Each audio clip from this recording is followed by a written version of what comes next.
এগুলো কি রাখা আছে ট্যাং? আচ্ছা একটা খেয়ে দেখি তো, টক না মিষ্টি? মিষ্টি আছে, এগুলো খাই তো একটা।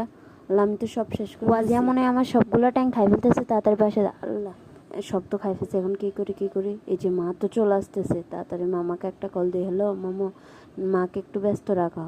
এই যে ডিমগুলোকে সবগুলোকে ফাটাই বাটিতে নেই, পরে এখানে গুলে নেই, এবার কালো জিরা নিয়ে মিক্সিং করে এই ট্যাঙের ভিতরে ঢুকাই দিব।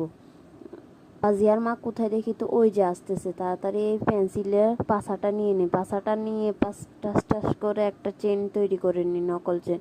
এবার চেনটা তৈরি করা হয়ে গেছে, রং কইরা এই ওয়াজিয়া মা এদিকে আসো।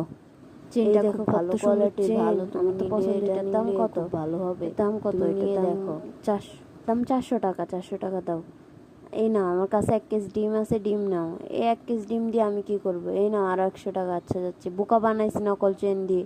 আমার ট্যাঙ্কগুলো সব তাড়াতাড়ি শেষ করা লাগবে, তাড়াতাড়ি শেষ করে নি, মা আসার আগে সবগুলো শেষ করা লাগবে। আল্লাহ, এটা কি রং উঠতেছে? আমার নকল চেন দিয়ে বোকা বানাইছে, এগুলো পরে দেখবো, আগে ওয়াজিয়ারে দেখি। তাড়াতাড়ি পাসওয়ার্ডটা দিই, মা মনে চলে আসছে। মা তুমি আসছো? তাড়াতাড়ি ট্যাঙ্কগুলো একটু চেক করে দেখি। আল্লাহ আল্লাহ আল্লাহ আল্লাহ আল্লাহ, হ্যাঁ বেঁচে গেছি আজকের জন্য। ট্যাঙ্কগুলো মনে হয় এরকমই খেতে হয়।